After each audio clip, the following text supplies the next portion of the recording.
सभी को मेरा नमस्कार। तरंगे चैप्टर हम पढ़ रहे थे 11th क्लास का सेकंड बुक का जो लास्ट चैप्टर है वेव्स। उस वेव के अंदर हमने देखा था कि जो तरंग होती है वो कितने प्रकार की होती है, ऊर्जा संचरण के आधार पर, विमा के आधार पर, माध्यम के आधार पर, माध्यम की आवश्यकता के आधार पर।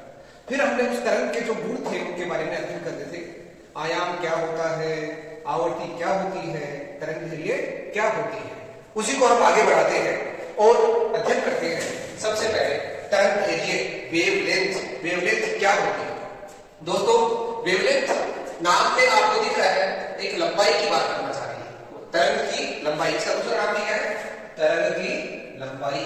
तरंग लंबाई भी इसको कहते हैं। यानी तरंग की लंबाई कैसे ज्ञात करें? दिमाग में एक बहुत बड़ा प्रश्न है, तरंग की लंबाई कैसे ज्ञात करें? तो वैज्ञानिकों ने एक तरीका निकाला कि जो तरंग इस प्रकार चलती है जिसमें कुछ जगह पर हाइट डेप्थ इनका नाम दिया गया। जो हाइट वाला जो पार्ट है इसको बोलते हैं श्रृंग, जो गहराई वाला पार्ट है इसको बोलते हैं ग्रथ। श्रृंग को इंग्लिश में क्रेस्ट CREST और ग्रथ को बोलते हैं ट्रॉफ। कहा जाता है कि दो क्रमागत श्रृंगों के बीच की जो दूरी होती है वो उस तरंग की लंबाई होती है, तरंग लंबाई कहलाती है। यानी इस शृंग के अधिकतम भाग पर, यहाँ पर अधिकतम ऊंचाई वाले भाग पर जहां पर हम आयाम ज्ञात करते हैं, उन दोनों के बीच की लंबाई याद करेंगे तो वो लंबाई क्या कहलाएगी? वेवलेंथ, तरंग ध्रुवीय कहलाएगी, जिसे लैम्डा से निरूपित किया जाता है। इसका मात्रक क्या होगा? मीटर होगा। मीटर लिखोगे क्या हो जाएगी? एंगल हो जाएगी। ठीक है, आगे बढ़े, जरा समझ लेते हैं इसके ऊपर। कोणीय आवर्ती नाम ही मतलब है कोणीय आवर्ती। कोणीय आवर्ती क्या होता है? प्रति सेकंड उस तरंग द्वारा तय किया गया कोणीय विस्थापन क्या कहलाता है? कोणीय आवर्ती कहलाता है। फॉर्मूला इसको ओमेगा से निरूपित किया जाता है। ओमेगा इक्वल टू है 2/4t। यानी 1/4t को हम क्या बोलते हैं? आवर्ती। 1/4t को क्या बोलते हैं? आवर्ती, जो हम पहले जान चुके हैं। इसलिए 1/4t को लिख दिया हमने स्मॉल f से, तो ये बन गया 2/f। ये ओमेगा है दोस्तों, w नहीं है, ओमेगा। ठीक है, अब इसका जो मार्कर है, यानी कोण जो है, कोण का मार्कर क्या होता है? रेडियन और समय का सेकंड, रेडियन पर सेकंड। इसकी बीमा क्या हो जाएगी?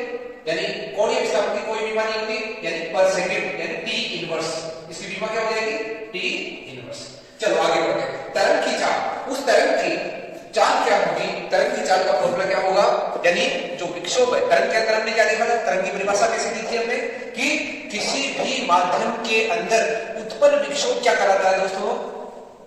तरंग कहलाती है। तो तरंग की जो चाल है, यानी वो विक्षोभ धीरे धीरे जा रहा है या जल्दी जल्दी जा रहा है, वो इसकी स्पीड तय करता है। स्पीड ज्यादा होगी यानी वो विक्षोभ कम समय में ज्यादा दूरी तय करता है। यानी विक्षोभ द्वारा प्रति सेकंड तय की गई दूरी क्या कहलाती है? तरंग की चाल कहलाती है। तो लैम्डा बटे टी बहुत ही फेमस फॉर्मूला है, कहीं भी काम में आ जाता है। v = lambda f। 1/t को क्या बोलते हैं? आवर्ती, तो ये f ऊपर आ जाएगा। चलो आइए, इस प्रकार तरंग के ऊपर महत्वपूर्ण जो मोटे मोटे जो प्रॉपर्टीज है वो हमने अध्ययन कर लिया, जिसमें कौन से आया? आयाम, आवर्ती, आवर्तकाल, तरंग के लिए कोणीय आवर्ती, तरंग की चाल। अब इन सबका अध्ययन करने के बाद हमने इस तरंग का एक जो समीकरण होता है, जिसे कहते हैं हम तरंग के लिए समीकरण, वो तरंग की समीकरण, विस्थापन की जो समीकरण है, वो विस्थापन की समीकरण किस प्रकार निर्मित करते हैं उसको लिखते हैं। तरंग के विस्थापन के समीकरण को कैसे लिखे दोस्तों? देखो, तरंग को हमने कैसे निरूपित किया? ये शृंग, ये ग्रथ, शृंग ग्रथ। ये जो अधिकतम दूरी है, ऊंचाई है, ये क्या कहलाती है? आयाम, यानी ये a है। ठीक है, इधर ऊंचाई है, इधर समय है। ये समय के साथ चलता है ग्राफ। जैसे समय जैसे जैसे टाइम बढ़ता है, ये जो ग्राफ आगे की ओर बढ़ता है। ठीक है, तरंग के द्वारा जब हर सेकंड में वो कुछ दूरी तय करती है, जैसे आप सिंपल सी बात करो कि एक आवर्त गति है या सरल आवर्त गति है, क्या होगा? समय के साथ रिपीट होता जाएगा। या फिर हम कंपन की बात करें तो क्या हो जाएगा? एक कंपन ऐसे कैसे धीरे कंपन करता रहेगा, है ना? तो ये जो अर्थ है, कभी ऊपर जाएगा, फिर नीचे आएगा, फिर नीचे जाएगा, फिर ऊपर आएगा, फिर ऊपर जाएगा, फिर नीचे आएगा, फिर नीचे जाएगा, फिर ऊपर। तो ये एक तरंग का काम करता है। एक कंपन क्या करता है? एक तरंग यानी जो ऊर्जा का स्थानांतरण करता है एक जगह से दूसरी जगह। तरंग ऐसे गमन करती है, हम सभी को मालूम है। तो इसको निरूपित करने का तरीका ये है, यानी कण थोड़ा सा ऊपर गया तो इतना ऊपर गया, फिर और ऊपर गया और ऊपर गया, अधिकतम यहाँ पहुंच गया, फिर विस्थापन धीरे धीरे कम होता गया, फिर ये यहाँ पहुंच गया, फिर वो नीचे की ओर गया, नेगेटिव डिस्प्लेसमेंट, फिर ये नीचे की तरफ गया, अधिकतम विस्थापन आयाम कहलाता है, तो यहाँ तक -a, फिर ये वापस ऊपर आया। कहने का मतलब है कि यहां से घूमकर यहां पहुंचे समझा तो ये एक कंपन को निरूपित करता है, एक वाइब्रेशन को निरूपित करता है। ठीक है, आई बात समझ में? सिंपल सी बात ये है। तो ये यहां से चलकर ये यहां तक एक पूरा कंपन हो गया, फिर दोबारा इस तरह से कंपन हो गया। यानी एक कंपन के अंदर एक शृंग होता है और एक गृत्त होता है, दोनों चीजें आती है। बात समझ में आ गया? एक कंपन में कुल जितना समय लगता है उसको क्या बोलते हैं? आवर्तकाल बोलते हैं, टाइम पीरियड बोलते हैं। ठीक है, ये बात क्लियर है? अब ये जो समीकरण है इसको हम गणितीय रूप से कैसे निरूपित कर सकते हैं? तो आपने पढ़ा होगा y इक्वल, सपोज ये y है और ये t टाइम है, तो इसको हम क्या लिख सकते हैं? y equal to a sin omega t निरूपित कर सकते हैं क्या? देखो t का मान जब 0, sin 0 का मान 0, t का मान जब t कैपिटल T तब क्या होगा? 2 पाई बटा t। इसको हम और आगे लिखना चाहते हैं, क्या लिखा जाएगा? ओमेगा का मान क्या होता है? 2 pi upon capital T into t। ठीक है, अब इस t का मान यानी ये 0 है, ये t/2 है, ये t है, ये 3t/2 है, ये 2t है। ठीक है, ये जिस जैसे मान रखोगे आपको ये पूरा ग्राफ कैसा कैसा मिलेगा। कहने का मतलब है इस तरह के ग्राफ का जब हम मैथमेटिकल निरूपण देखना चाहें वो क्या होगा? y equal to a sin omega t। यानी एक ये तरंग के विस्थापन की क्या हो गई? समीकरण होगी, जिसमें y दिशा में यदि विस्थापन है, कंपन है, तो वो यानी ये अक्ष एक्सिस है और कंपन ऐसे हो रहा है y की तरफ, तो विस्थापन तो y में होगा ना, है ना? y में होगा ना विस्थापन। तो ये वाली जो एक्सिस y को निरूपित करती है, इसका फॉर्मूला क्या बन जाएगा? y equal to a sin omega t। अब ये कंपन ऐसे करता है तो समय के साथ करेगा, ऐसा तो है नहीं कि ये कंपन आगे ऐसे बढ़ता जाएगा, है? तो कहने का मतलब है कण तो अपनी जगह कंपन करेगा ना, तो उसको ही तो तरंग बोलते हैं, विक्षोभ उत्पन्न करेगा वो, तो है ना? तो उसको रिप्रेजेंट करने का तरीका अपने पास निरूपण ही आ गया एक तरह से। हालांकि वेव ऐसे बढ़ सकती है, कंपन तो ऐसे होता है, कंपन होता है तो ऊर्जा स्थानांतरण करता है, उसको निरूपण का तरीका ही है, क्योंकि वो कंपन एक ऊपर जाएगा, फिर नीचे आएगा, फिर ऊपर जाएगा, फिर नीचे आएगा। अब उसको हम एक जगह तो निरूपित कर नहीं सकते, एक लाइट ऐसे तो बढ़ा नहीं सकते, कौन समझेगा इस बात को? तो इसको निरूपण का तरीका ये। और गणितीय सूत्र क्या है इसका? a sin omega t। अब एक यहाँ पर नया चीज आने वाली है, नई चीज क्या आने वाली है वो आपको समझाता हूं। देखो यदि ये तरंग को अब मैं मान लेता हूं कि इसकी चाल क्या होगी, है ना? तो चाल को इसके साथ लिखने के लिए क्या कर देता हूं कि सपोज तरंग यहां से चल के आ रही है, मैं यहां पर आके इसको देखना स्टार्ट करता हूं, पढ़ना स्टार्ट करता हूं t टाइम पर। और t टाइम पर सपोज ये दूरी चलती है अक्ष, ठीक है? t टाइम पर ये दूरी चलती है अक्ष, तो इसका वेग क्या हो जाएगा बताओगे? v इक्वल टू अक्ष अपॉन t। अक्ष अपॉन क्या हो जाएगा? t, है ना?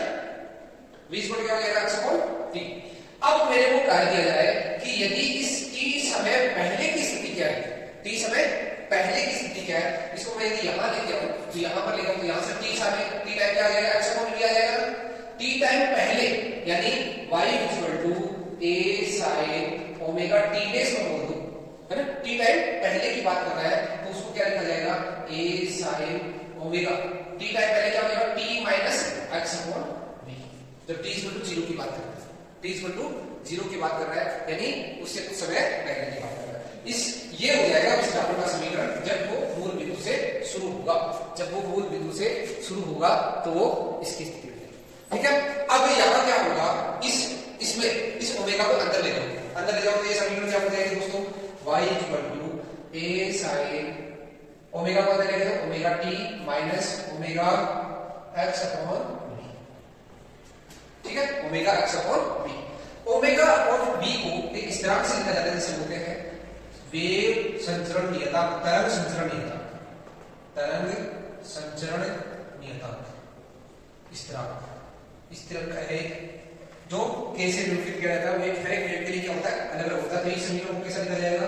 a sin omega t minus kx। तो फाइनली कोई तरंग अक्ष दिशा में गमन करती है तो उसका y दिशा में जो विस्थापन का समीकरण है वो यही होगा। बहुत बहुत महत्वपूर्ण है। इसी के आधार पर हम उस तरंग के व्यतिकरण की घटना पर भी हम व्याख्या करेंगे और उस व्यतिकरण की घटना के आधार पर हम ये बताएंगे कि तरंग जो है, प्रगामी तरंग जो है, वो प्रगामी तरंग किस प्रकार एक फ्लूइड के अंदर उत्पन्न होती है और उस प्रगामी तरंग से स्टेशनरी तरंग, अप्रगामी तरंग का निर्माण होता है अध्यारोपण के पश्चात। और वो अप्रगामी तरंग जो एक फ्लूइड के अंदर मधुर ध्वनि सुनाई देती है। आप बांसुरी को जब सुनते हो और ये फागुन का महीना है, इसमें अलगोजा नहीं सुना तो आपने क्या सुना होगा? अलगोजा में दो बांसुरी एक साथ लेकर एक साथ बजाई जाती है, बहुत ही मेहनत लगती है परंतु बहुत ही शानदार वॉइस होती है। उतनी मधुर ध्वनि होती है, इतना शानदार म्यूजिक होता है, उस संगीत का आनंद अलग ही है। आप जरूर सुनिएगा, यूट्यूब पर ये चीज देख रहे हो तो उस चीज को भी जरूर देखो, अलगोजा किस तरह से बजाया जाता है और उसके पीछे की जो फिजिक्स है वो यही है। इसके आगे जो है, आगे के सेक्शन में हम उसी का अध्ययन करेंगे, ठीक है।